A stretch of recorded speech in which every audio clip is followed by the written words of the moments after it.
ದೇವರ ಪರಿಶುದ್ಧ ನಾಮಕ್ಕೆ ಸ್ತೋತ್ರ ಉಂಟಾಗಲಿ. ಪ್ರಿಯರೇ, ಯೇಸು ನಿಮ್ಮನ್ನು ಪ್ರೀತಿಸ್ತಾನೆ. ಜೀವವಾಣಿ ಕಾರ್ಯಕ್ರಮದಲ್ಲಿ ಯೇಸು ಕ್ರಿಸ್ತನ ನಾಮದಲ್ಲಿ ನಿಮಗೆಲ್ಲರಿಗೆ ಸ್ವಾಗತಿಸ್ತಾನೆ. ಪ್ರಿಯರೇ, ಈ ಕಾರ್ಯಕ್ರಮವನ್ನು ನೀವು ನೋಡ್ತಾ ಇದ್ದೀರಿ, ನಾವು ಸಂತೋಷ ಪಡ್ತೀವಿ. ಈ ಕಾರ್ಯಕ್ರಮ ಮುಖಾಂತರ ಎಷ್ಟೋ ಸತ್ಯ ನಿಮಗೆ ತಿಳಿಸಿದೆ. ಅದೆಲ್ಲ ಈ ಕಾರ್ಯಕ್ರಮ ಮುಖಾಂತರ ನಿಮಗೆ ಸ್ವಸ್ಥತೆ ಆಗಿದೆ, ಬಿಡುಗಡೆ ಆಗಿದೆ, ನಮಗೆ ಸಂತೋಷ ಆಗ್ತದೆ. ಪ್ರಿಯರೇ, ಏಕೆಂದರೆ ಈ ವಾಕ್ಯದಲ್ಲಿ ಜೀವ ಉಂಟು. ನೀವು ಕೇಳುವಾಗನೇ ನಿಮಗೆ ಬಿಡುಗಡೆ ಆಗ್ತದೆ, ಸ್ವಸ್ಥತೆ ಆಗ್ತದೆ, ವಾಕ್ಯ ಕೇಳುವಾಗನೇ. ಅದಕ್ಕೋಸ್ಕರ ಪ್ರಿಯರು, ಇವತ್ತು ಕೂಡ ನಾವು ವಾಕ್ಯವನ್ನು ಕೇಳುವ, ದೇವರ ವಾಕ್ಯ ಕೇಳುವ ಮತ್ತು ನಾವು ಪ್ರಾರ್ಥಿಸುವ. ತಂದೆ, ನಿನಗೆ ಸ್ತೋತ್ರ, ನಿನ್ನ ಕೃಪೆ, ನಿನ್ನ ಕರುಣೆಗಾಗಿ ಸ್ತೋತ್ರ ಸ್ವಾಮಿ. ನಿನ್ನ ಮಕ್ಕಳು ಕರ್ತನೇ ಈ ವಾಕ್ಯವನ್ನು ಕೇಳ್ತಾ ಇದ್ದಾರೆ ಸ್ವಾಮಿ. ಕೇಳುವಾಗ ಸ್ವಾಮಿ ಅವರ ಹೃದಯದಲ್ಲಿ ನೀನು ಮಾತಾಡಬೇಕಂದು ನಾನು ಪ್ರಾರ್ಥನೆ, ಕರ್ತನೇ ಮನೋರಥನ ತೆರೆಯಬೇಕಂದು ನಾನು ಪ್ರಾರ್ಥನೆ. ಪರಿಶುದ್ಧಾತ್ಮನೇ ಸಹಾಯ ಮಾಡು. ಪರಿಶುದ್ಧಾತ್ಮನೇ ನಿನ್ನ ಸಹಾಯ ಬೇಕು, ನೀನು ಸಹಾಯ ಮಾಡಬೇಕಂದು ನಾನು ಪ್ರಾರ್ಥನೆ. ನಿನ್ನ ಕೃಪೆ, ನಿನ್ನ ಕರುಣೆಗೆ ಸ್ತೋತ್ರ, ಯೇಸು ನಾಮದಲ್ಲಿ ತಂದೆ, ಆಮೇನ್. ಇವತ್ತು ನಾವು ಯೋಹಾನ ಸುವಾರ್ತೆ 5:24 ನಾವು ಧ್ಯಾನಿಸುವ. ಯೇಸು ಹೇಳ್ತಾ ಇದ್ದಾನೆ ಅಲ್ಲಿ, ನಿಮಗೆ ನಿಜ ನಿಜವಾಗಿ ಹೇಳ್ತೇನೆ, ನನ್ನ ವಾಕ್ಯವನ್ನು ಕೇಳಿ ನನ್ನನ್ನು ಕಳಿಸಿದಾತನನ್ನು ನಂಬುವವನು ನಿತ್ಯ ಜೀವವನ್ನು ಹೊಂದಿದ್ದಾನೆ. ಹೊಂದುವನಲ್ಲ, ಹೊಂದಿದ್ದಾನೆ. ದೇವರ ವಾಕ್ಯ, ಯೇಸುಕ್ರಿಸ್ತನ ಬಾಯಿಂದ ಬಂದ ವಾಕ್ಯ, ಅದು ಪರಲೋಕದ ವಾಕ್ಯವಾಗಿದೆ.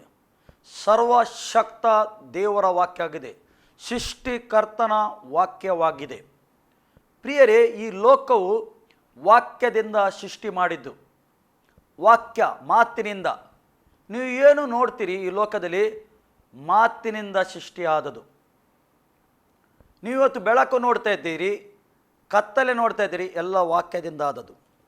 ಸೂರ್ಯನು ವಾಕ್ಯದಿಂದ ಆದದ್ದು, ಚಂದ್ರನು ವಾಕ್ಯದಿಂದ ಆದದ್ದು, ಈ ಸಮುದ್ರ ಎಲ್ಲ ವಾಕ್ಯದಿಂದ ಆದದ್ದು, ಎಲ್ಲ ಗಿಡ ಮರಗಳು ವಾಕ್ಯದಿಂದ ಆದದ್ದು, ಮಣ್ಣಿನ ಕೆಳಗೆ ಎಷ್ಟು ಸಂಪತ್ತುಂಟು ಅದು ವಾಕ್ಯದಿಂದ ಆದದ್ದು, ಎಲ್ಲ ವಾಕ್ಯದಿಂದ ಆದದ್ದು. ದೇವರು ಮಾನವನಿಗೋಸ್ಕರ ಸೃಷ್ಟಿ ಮಾಡಿದ್ದು. ಏಕೆಂದರೆ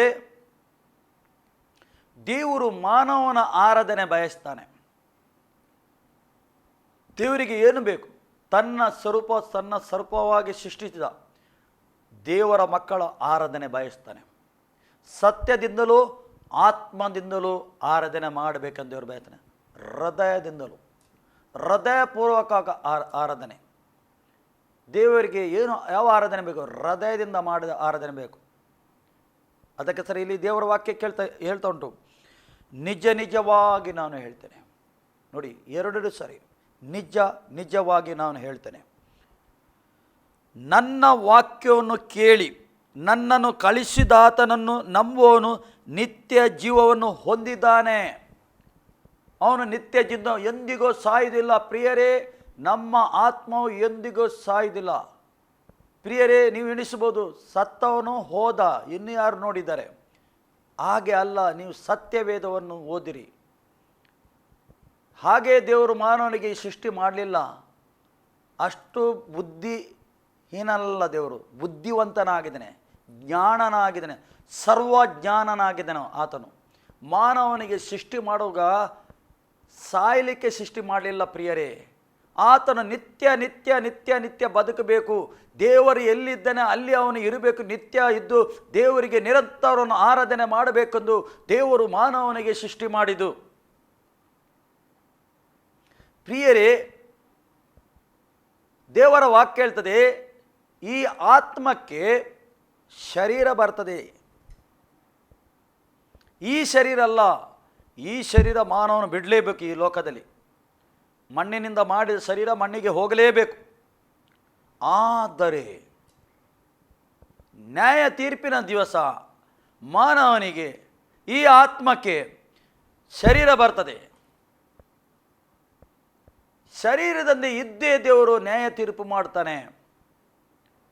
ಒಂದು ವೇಳೆ ಯೇಸುವಿನ ವಾಕ್ಯವನ್ನು ಕೇಳಿ ತಿರಸ್ಕಾರ ಮಾಡಿದರೆ ಅವನು ದೇವರು ಎಲ್ಲಿದ್ದಾನೆ, ಸೃಷ್ಟಿಕರ್ತನ ಎಲ್ಲಿ, ಅಲ್ಲಿ ಹೋಗುವುದಿಲ್ಲ. ಆ ವಾಕ್ಯವನ್ನು ಕೇಳಿ ನಂಬಿದರೆ ಅವನು ದೇವರು ಎಲ್ಲಿದ್ದಾನೆ ಅಲ್ಲಿ ಹೋಗ್ತಾನೆ. ಪ್ರಿಯರೇ, ದೇವರೊಂದು ಮಾನವನಿಗೆ ಅವಕಾಶ ಮಾಡಿಕೊಟ್ಟಿದ್ದಾನೆ. ಪ್ರಿಯರೇ, ಎಷ್ಟು ದೇವರ ಪ್ರೀತಿ ನೋಡಿ. ದೇವರ ಎಷ್ಟು ಆತನು ಪರಿಶುದ್ಧನಾಗಿದ್ದಾನೆ, ಆತನು ಪರಿಶುದ್ಧ ದೇವರಾಗಿದ್ದಾನೆ, ಆತನು ಪರಿಶುದ್ಧನಾಗಿದ್ದಾನೆ. ಆ ಪರಿಶುದ್ಧ ದೇವರ ಮುಂದೆ ನಾವು ನಿಲ್ಲಕ್ಕೆ ಯೋಗ್ಯರ? ಆದರೆ ಒಂದು ಅವಕಾಶ ಮಾಡಿಕೊಟ್ಟಿದ್ದಾನೆ.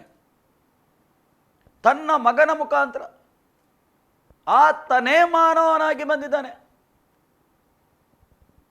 ಆತನ ಮಗನ ಮುಖಾಂತರ ನಮಗೆ ಒಂದು ಅವಕಾಶ ಮಾಡಿಕೊಟ್ಟಿದ್ದಾನೆ. ಏಕೆ? ಆತನು ನೀತಿವಂತನಾಗಿದ್ದಾನೆ. ದೇವರು ನೀತಿವಂತನಾಗಿದ್ದಾನೆ, ನ್ಯಾಯಾಧಿಪತಿ ಆಗಿದ್ದಾನೆ. ಆತನು ಅನ್ಯಾಯ ಮಾಡುವನಲ್ಲ. ಆತನು ಏನು ನುಡಿದಾನೆ ಅದು ಮಾಡಿ ತೋರಿಸ್ತಾನೆ. ಮಾನವನು ಪಾಪ ಮಾಡಿದರಿಂದ ಆತನಿಂದ ದೂರ ಹೋದ. ಏಕೆಂದರೆ ಆದಮನನ್ನು ವಂಚಿಸಿದ್ದ ದುರಾತ್ಮನು ಆತನನ್ನು ವಂಚಿತ. ಕತ್ತಲೆ ಶಕ್ತಿ ಆದಮನನ್ನು ವಂಚನೆ ಮಾಡಿದ. ಆದಮನ ಇದ್ದ ನಿತ್ಯ ಜೀವ, ನಿತ್ಯ ಜೀವಿಸುವ ಜೀವ ಮತ್ತು ಈ ಲೋಕದ ಅಧಿಕಾರ ಎಲ್ಲ ಆದಮನ ಹತ್ರ ಇತ್ತು. ಆ ಅಧಿಕಾರವು ವಂಚನೆ ಮಾಡಿ, ಮೋಸ ಮಾಡಿ ಆತನಿಂದ ಕದ್ದುಕೊಂಡನು. ಮತ್ತು ಆದಮನ ಹತ್ರ ಅಧಿಕಾರ ಇಲ್ಲ, ಆತನ ನಿತ್ಯ ಜೀವ ಇಲ್ಲ, ಆತನ ಹತ್ರ ಕದ್ದುಕೊಂಡನು. ಹೀಗೆ ದುರಾತ್ಮನು ಈ ಲೋಕವನ್ನು ಆಳಿದನು, ಬೇಕಾದ ರೀತಿಯಲ್ಲಿ ಆಳಿದನು. ಮಾನವನಿಗೆ ಬೇಕಾದ ರೀತಿಯಲ್ಲಿ ನಡೆಸ್ತಾನು. ಮಾನವನಿಗೆ ಪಾಪ ಎಂದರೆ ಗೊತ್ತಿಲ್ಲ, ಏನು ಅರಿವಿಲ್ಲ. ತನಗೆ ಬೇಕಾದ ರೀತಿಯಲ್ಲಿ ದೇವರು ನೋಡ್ತಾ ಹೋದನು. ಏಕೆ? ಆತನ ಪ್ರೀತಿ ಸ್ವರೂಪನಾಗಿದ್ದಾನೆ, ನ್ಯಾಯಾಧಿಪತಿಯಾಗಿದ್ದಾನೆ. ದೇವರು ಮಾನವನಿಗೆ ಬದುಕಬೇಕೆಂದು ನಿತ್ಯ ಬದುಕು ಎಷ್ಟೋ ಸರಿ ಪ್ರಯತ್ನ ಮಾಡಿದನು. ದೇವರ ರಾಜ್ಯವು ಇಲ್ಲಿ ಕಟ್ಟಲಿಕ್ಕೆ ಪ್ರಯತ್ನ ಮಾಡಿದನು. ಎಷ್ಟೋ ಪ್ರವಾದಿಗಳಿಗೆ ಕಳಿಸಿದನು. ಈ ಲೋಕದಲ್ಲಿ ಎಷ್ಟೋ ಪ್ರವಾದಿಗಳು ಲೋಕದಲ್ಲಿ ಬಂದಿದ್ದಾರೆ, ಎಷ್ಟೋ ನಂಬಿಗಸ್ತರು ಬಂದಿದ್ದಾರೆ. ಅವರ ಎಲ್ಲ ಪ್ಲ್ಯಾನಿಂಗ್ ದುರಾತ್ಮನು ಫೇಲ್ ಮಾಡಲಿಕ್ಕೆ ನೋಡಿದ. ಆದರೆ ಕೊನೆಗೆ ತನ್ನ ಮಗನೇ ಕಳಿಸಿದ. ಮಗನೇ ಬಂದ ಲೋಕಕ್ಕೆ, ಆ ಪರಿಶುದ್ಧ ಮಗನೇ ಬಂದ. ಆ ಪರಿಶುದ್ಧ ಮಗನಿಗೆ ವಂಚನೆ ಮಾಡಲಿಕ್ಕೆ ಆಗಲಿಲ್ಲ. ದುರಾತ್ಮನಿಗೆ, ಆ ಪರಿಶುದ್ಧ ದೇವರಿಗೆ, ಸತ್ಯ ದೇವರಿಗೆ, ನಿತ್ಯ ಜೀವಿಸುವ ದೇವರಿಗೆ ದುರಾತ್ಮನಿಗೆ ವಂಚನೆ ಮಾಡಲಿಕ್ಕೆ ಆಗಲಿಲ್ಲ. ಆತನಿಗೆ ವಂಚನೆ ಮಾಡಲಿಕ್ಕೆ ಪ್ರಯತ್ನ ಮಾಡಿದ. ನನ್ನ ಕಾಲಿಗೆ ಬಿದ್ದರೆ ಎಲ್ಲ ಲೋಕವು ನಾನು ಕೊಡ್ತೇನೆ, ಆಗಲಿಲ್ಲ. ತೊಲಗಿಲ್ಲಿಂದ. ದೇವರು ಒಬ್ಬನನ್ನೇ ಆರಾಧನೆ ಮಾಡಬೇಕು. ಯೇಸು ಹೇಳ್ತಾನೆ, ಒಬ್ಬನನ್ನೇ ತೊಲಗು. ನೋಡಿ, ವಂಚನೆ ಮಾಡಲಿಕ್ಕೆ ಅವನು ನೋಡಿ. ಈಗಲೂ ಮಾನವನಿಗೆ ಆತನು ವಂಚನೆ ಮಾಡಲಿಕ್ಕೆ ನೋಡ್ತಾ ಇದ್ದಾನೆ. ವಂಚನೆಯಲ್ಲಿ ಇಟ್ಟಿದ್ದಾನೆ, ಸುಳ್ಳಲ್ಲಿ ಇಟ್ಟಿದ್ದಾನೆ, ಮೋಸದಲ್ಲಿ ಇಟ್ಟಿದ್ದಾನೆ. ವಂಚನೆ ಮಾಡುದು, ದುರಾತ್ಮನು ವಂಚನೆ ಮಾಡುದು. ಅವನ ಹತ್ರ ಒಳ್ಳೆಯದೊಂದು ಇಲ್ಲ, ಎಲ್ಲ ಕೆಟ್ಟದೇ ಇರುವುದು. ಮೋಸ ಮಾಡುದು. ಯೇಸುಗೆ ಎಷ್ಟೋ ಸರಿ ಮೋಸ ಮಾಡಲಿಕ್ಕೆ ನೋಡಿದ. ನೀನು ದೇವರ ಮಗನಾಗಿದ್ದರೆ ಮೇಲೆಯಿಂದ ಧುಮುಕು, ಕೆಳಗೆ ಧುಮುಕು. ನೀನು ದೇವದೂತರನಿಗೆ ಅಪ್ಪಣೆ ಕೊಟ್ಟಿದ್ದಾರೆ ಒಳಗೆ ಹಿಡೀಲಿಕ್ಕೆ, ಕಾಲಿಗೆ ಕಾಲು ತಗಲದಾಗೆ ಅಪ್ಪಣೆ ಕೊಟ್ಟು ಆಗಿದೆ, ಹಿಡೀಬೋದು, ನೀನು ಧುಮುಕು. ಈಗ ನೋಡಿ, ಮೋಸ ಮಾಡೋದು, ವಂಚನೆ ಮಾಡೋದು. ಯೇಸು ವಾಕ್ಯದಿಂದಲೇ ಅವನಿಗೆ ಸೋರಿಸಿದ. ನೋಡಿ, ಅರ್ಥ ಮಾಡಿಕೊಳ್ಳಿ, ವಾಕ್ಯ ವೆರಿ ವೆರಿ ಇಂಪಾರ್ಟೆಂಟ್. ವಾಕ್ಯದಿಂದ ಸೋರಿಸ. ದೇವರನ್ನು ಪರೀಕ್ಷೆ ಮಾಡಬೇಡ ಎಂದು ಬರೆಯಲ್ಪಟ್ಟಿದೆ. ನೋಡಿ, ಬರೆಯಲ್ಪಟ್ಟಿದ್ದಲ್ಲಿ ನೀವು ದೇವರನ್ನು ಪರೀಕ್ಷೆ ಮಾಡಲಿಕ್ಕಿಲ್ಲ. ನೋಡಿ, ಸೋಲಿಸಿದ, ದುರಾತ್ಮನಿಗೆ ಸೋಲಿಸಿದ. ನೋಡಿ, ಯೇಸುಗೆ ಹಸಿವೆ ಆಗ ಬಂದ. ಪುನಃ ಹಸಿವೆ ಆಯಿತು. 40 ದಿವಸ ಉಪವಾಸ ಮಾಡಿದ, ಏನು ತಿನ್ನದೆ ಕುಡಿಯದೆ ಬೆಟ್ಟ ಗುಡ್ಡದಲ್ಲಿ ಹೋಗಿ ಉಪವಾಸ ಮಾಡಿದ, ಕಾಡಲ್ಲಿ ಹೋಗಿ ಉಪವಾಸ ಮಾಡಿದ. ಅಲ್ಲಿ ಕೂಡ ಬಂದ. ಅಲ್ಲಿ ಬಂದು, ನಿನಗೆ ಹಸಿವೆ ಆಗಿದೆಯಲ್ಲ, ಈ ಕಲ್ಲು ನೀನು ರೊಟ್ಟಿ ಮಾಡಲಿಕ್ಕೆ ಆಗ್ತದೆ, ನೀನು ರೊಟ್ಟಿ ಮಾಡು, ನೀನು ಹೇಳಿದರೆ ಸಾಕು, ಅದು ರೊಟ್ಟಿ ಆಗ್ತದೆ. ಆಗ ಯೇಸು ಹೇಳ್ತಾನೆ, ಮನುಷ್ಯನು ಬದುಕುವುದು ರೊಟ್ಟಿಯಿಂದಲ್ಲ, ದೇವರ ಬಾಯಿಂದ ವಾಕ್ಯದಿಂದ ಬದುಕುವುದು. ನೋಡಿ ಪ್ರಿಯರೇ, ಯೇಸು ಹೇಗೆ ಸೋಲಿಸಿದ, ಅವನಿಗೆ ಹೇಗೆ ಸೋಲಿಸಿದ? ವಾಕ್ಯದಿಂದ ಸೋಲಿಸಿದ. ಆತನು ವಂಚಕನು. ಈಗ ಕೂಡ ಲೋಕದಲ್ಲಿ ವಂಚನೆ ಮಾಡ್ತಾ ಇದ್ದಾನೆ. ಹೇಗೆ? ಈ ಸತ್ಯದ ಮರ್ಮವು ತಿಳಿಯಬಾರದೆಂದು ಈ ಸತ್ಯ ತಿಳಿಯಬಾರದು, ಮಾನವ ಕುಲ ತಿಳಿಯಬಾರದೆಂದು ವಂಚನದಲ್ಲಿ ಇಟ್ಟಿದ್ದಾನೆ, ಮೋಸದಲ್ಲಿ ಇಟ್ಟಿದ್ದಾನೆ. ಅದಕ್ಕೋಸ್ಕರ ಮಾನವ ನೋಡಿ ಒಳಗೆ ತುಂಬಿಕೊಡು ಸಿಟ್ಟು ಬರುವುದು, ಏನೇನು ಯಾವ ರೀತಿಯಲ್ಲಿ ಕ್ರೂರಿತನ ಇರುವುದು ಮಾನವನೊಳಗೆ. ಆದರೆ ಮಾನವನಿಗೆ ಸೃಷ್ಟಿ ಮಾಡುವ ಹಾಗೆಲ್ಲ, ಮಾನವನು ಪ್ರೀತಿ ಸ್ವರೂಪನು, ದೇವರ ಪ್ರೀತಿ ಸ್ವರೂಪನು ಮಾನವನಿಗೆ ಪ್ರೀತಿ ಸ್ವರೂಪವಾಗಿ ಸೃಷ್ಟಿ ಮಾಡಿದ್ದಾನೆ. ಎಲ್ಲ ದೇವರ ಗುಣ ಅವನ ಒಳಗಿತ್ತು. ದೇವರು ಹೇಗಿದ್ದಾನೆ ಅದೇ ರೀತಿಯಲ್ಲಿ ಎಲ್ಲ ಗುಣ ಇತ್ತು. ಯಾವಾಗ ಅವನು ವಂಚನೆ ಮಾಡಿ ಅವನದ್ದು ಇದ್ದದ್ದು ಕದ್ದುಕೊಂಡು ಹೋದನ, ಅವನ ಮಾನವನ ಒಳಗೆ ಈ ರೂಪ ಬಂತು, ಈ ಸ್ವಭಾವ ಬಂತು, ಕತ್ತಲೆ ಶಕ್ತಿಯ ಸ್ವಭಾವ ಬಂತು, ದುಷ್ಟನ ಸ್ವಭಾವ ಒಳಗೆ ಬಂತು. ನಾವು ನೋಡ್ತಾ ಇದ್ದೇವೆ ಲೋಕದಲ್ಲಿ ದುಷ್ಟನ ಸ್ವಭಾವ. ಯೇಸು ಹೇಳ್ತಾರೆ, ನೀವು ಕುರಿಗಳಾಗಿದ್ದೀರಿ. ಕುರಿ ನೋಡಿ, ಕುರಿ ಎಂದರೆ ಏನು? ಕುರಿ ಎಂದೊಂದು ಸಾದ ಪ್ರಾಣಿ. ಕುರಿಗಳು ನೀವು. ಹಾಗಾದರೆ ಮಾನವನಿಗೆ ಹೇಳ್ದ ನೀವು ಕುರಿಗಳು. ಹಾಗಾದ್ರೆ ನಾವು ಇವತ್ತು ಕುರಿಗಳು ನೋಡಿದಿಲ್ಲ. ನಾವು ಏನು ನೋಡ್ತಾ ಇದ್ದೇವೆ? ಮಾನವನ ಒಳಗೆ ಏನು ನೋಡ್ತೇವೆ? ಯಾವ ಸ್ವಭಾವ ನೋಡ್ತಾ ಇದ್ದೇವೆ? ದೇವರ ಸ್ವಭಾವ ಇಲ್ಲ, ದುಷ್ಟನ ಸ್ವಭಾವ ಉಂಟು. ಪ್ರಿಯರೇ, ಯೇಸು ಬೇಕು ಎಲ್ಲರಿಗೆ. ಯೇಸುನ ಅದೇ ಆ ದಿವಸ ಆದಾಮನಿಗೆ ವಂಚನೆ ಮಾಡಿ ಅವನದ್ದೆಲ್ಲ ಜೀವ ಮತ್ತು ನಿತ್ಯ ಜೀವ ಮತ್ತು ಅಧಿಕಾರವು ಕದ್ದುಕೊಂಡು ಹೋದದು, ಅದೇ ಪಡಕೊಳ್ಳಿಕ್ಕೆ ಯೇಸು ಕ್ರಿಸ್ತನಿಗೆ ಲೋಕದ ಬಂದದ್ದು. ಪುನಃ ಪಡಕೊಳ್ಳಬೇಕು. ಅವನ ಹತ್ರ ವಂಚನೆ ಮಾಡಿ ಕದ್ದುಕೊಂಡು ಹೋದದ್ದು, ಅದು ಪುನಃ ಪಡಕೊಳ್ಳಿಕ್ಕೆ ಬಂದದ್ದು. ಬೇರೆ ಮಾರ್ಗ ಇಲ್ಲ, ಪಡಕೊಳ್ಳಲಿಕ್ಕೆ ಬೇರೆ ಮಾರ್ಗ ಇಲ್ಲ. ಅದಕ್ಕೆ ಏನು ಮಾಡಬೇಕು? ಅದಕ್ಕೆ ಪೇಮೆಂಟ್ ಮಾಡಲಿಕ್ಕುಂಟು, ಅದಕ್ಕೆ ಕೊಡಲಿಕ್ಕುಂಟು. ಏನು ಕೊಡಲಿಕ್ಕುಂಟು? ಯೇಸುನ ರಕ್ತ ಕೊಡಲಿಕ್ಕುಂಟು. ಆ ಪರಿಶುದ್ಧ ರಕ್ತದ ಮುಖಾಂತರವೇ ಆತನು ಸೋತು, ಬೇರೆ ಮಾರ್ಗ ಇಲ್ಲ. ಬೇರೆ ಮಾರ್ಗ ಇದ್ದರೆ ದೇವರು ಮಾಡುತ್ತಿದ್ದನು. ಬೇರೆ ಒಂದು ವೇಳೆ ಮಾರ್ಗ ಇದ್ದರೆ, ದೇವರಿಗೆ ಒಂದು ವೇಳೆ ಬೇರೆ ಮಾರ್ಗ ಇರುತ್ತಿದ್ದರೆ ಖಂಡಿತವಾಗಿ ಬೇರೆ ಮಾರ್ಗ ದೇವರು ಹುಡುಕುತ್ತಿದ್ದನು. ಮಾನವನಿಗೆ ಹೇಗಾದರೂ ರಕ್ಷಣೆ ಕೊಡಬೇಕು, ರಕ್ಷಿಸಬೇಕೆಂದು. ಆದರೆ ಪ್ರಿಯರೇ, ದೇವರ ಹತ್ರ ಬೇರೆ ಮಾರ್ಗ ಇರಲಿಲ್ಲ. ಆತನೇ ಮಾನವನಾಗಿ ಬಂದ. ಈ ಲೋಕದಲ್ಲಿ ಬರುವಾಗ ಮಗನಾಗಿ ಬಂದ, ಮಾನವನಾಗಿ ಬಂದ. ಹೇಗ ಈ ಜನರಿಗೆ ಬಂಧನದಿಂದ ಬಿಡಿಸಬೇಕು, ಆ ದುಷ್ಟನ ಬಂಧನದಿಂದ ಬಿಡಿಸಬೇಕೆಂದು ತನ್ನನ್ನೇ ಬರಿದು ಮಾಡಿಕೊಂಡು, ತನ್ನನ್ನೇ ಖಾಲಿ ಮಾಡು, ದೈವತ್ವ ಖಾಲಿ ಮಾಡಿ ತನ್ನನ್ನು ಬರಿದು ಮಾಡಿಕೊಂಡು ಆ ಶಿಲುಬೆಗೆ ಹೋದ. ನೋಡಿ ಪ್ರಿಯರೇ, ದೇವಕುಮಾರನಿಗೆ ಯಾರು ಹಿಡೀಲಿಕ್ಕೆ ಆಗುವುದಿಲ್ಲ. ಫೂ ಹೇಳಿದರೆ ಬಿದ್ದು ಹೋಗ್ತಾರೆ, ಸತ್ತು ಹೋಗ್ತಾರೆ. ಆದ ತನ್ನನ್ನು ಬರಿದು ಮಾಡಿಕೊಂಡು ಕಂಪ್ಲೀಟ್ ಸರೆಂಡರ್ ಮಾಡಿ, ಸಮರ್ಪಣೆ ಮಾಡಿ ಆ ಶಿಲುಬೆಗೆ ಒಪ್ಪಿಸಿಕೊಟ್ಟ, ಆ ಕೊರಡೆ ಪೆಟ್ಟಿಗೆ ಒಪ್ಪಿಸಿಕೊಟ್ಟ ಯೇಸು.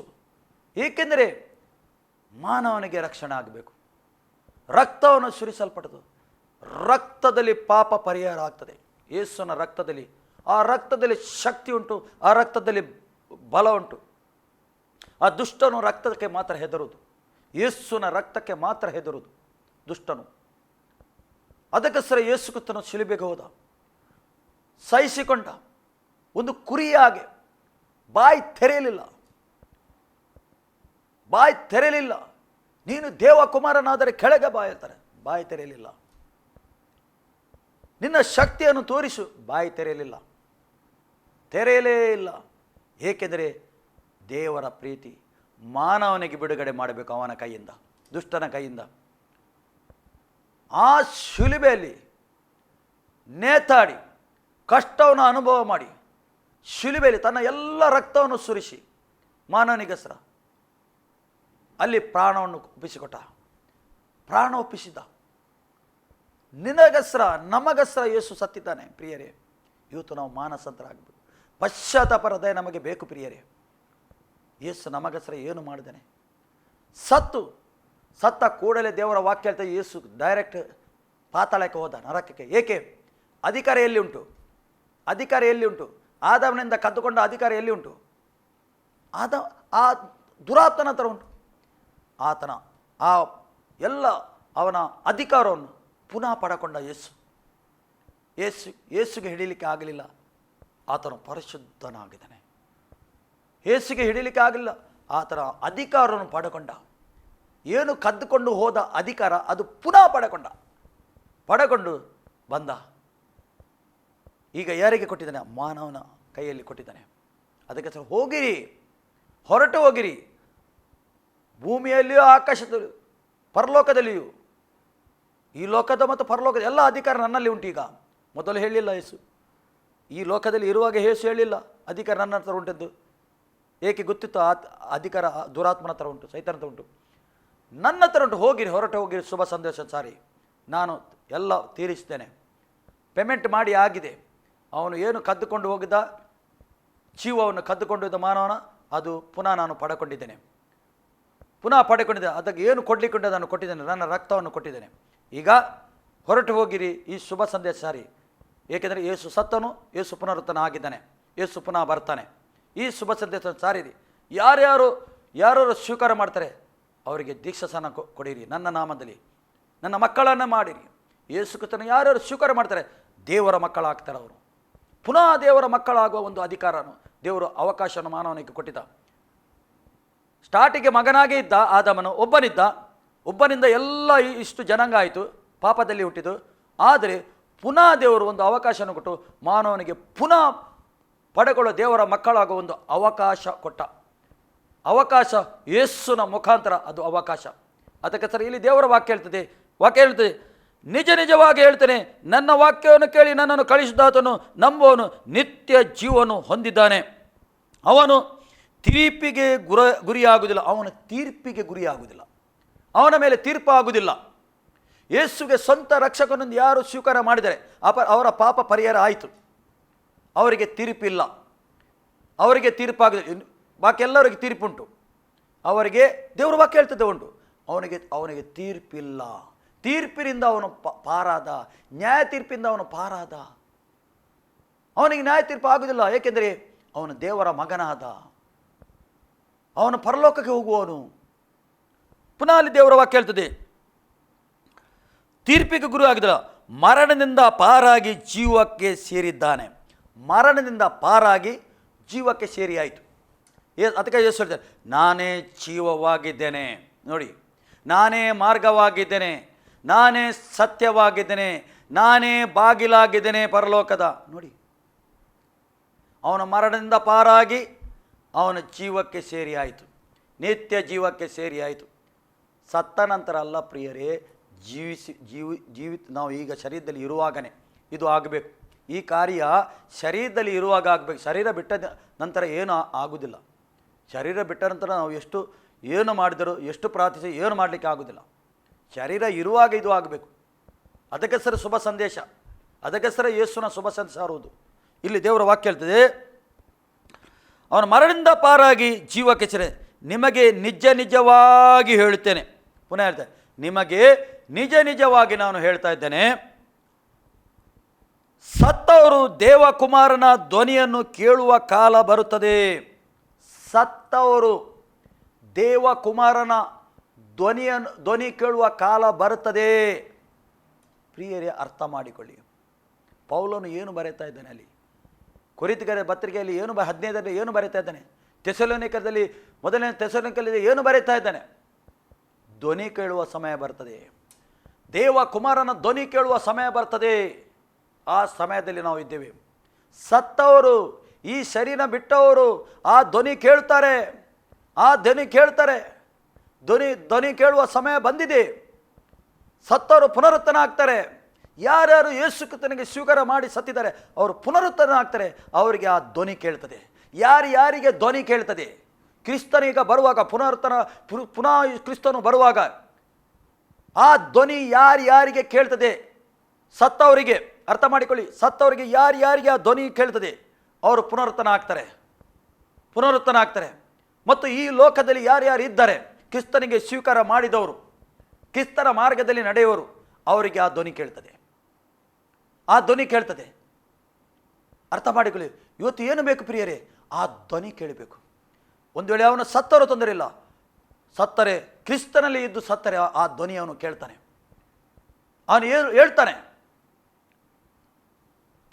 ಪ್ರಿಯರೇ, ಇದು ಸ್ಪಷ್ಟವಾಗಿ ಇಲ್ಲಿ ಬರೆಯಲ್ಪಟ್ಟಿದೆ. ಸ್ಪಷ್ಟವಾಗಿ ದೇವರ ವಾಕ್ಯ ಹೇಳ್ತಾ ಉಂಟು. ಆ ಧ್ವನಿ ಕೇಳುವ ಸಮಯ ಬರ್ತದೆ. ಈಗ ಧ್ವನಿ ಕೇಳುವ ಸಮಯ ಬರ್ತದೆ.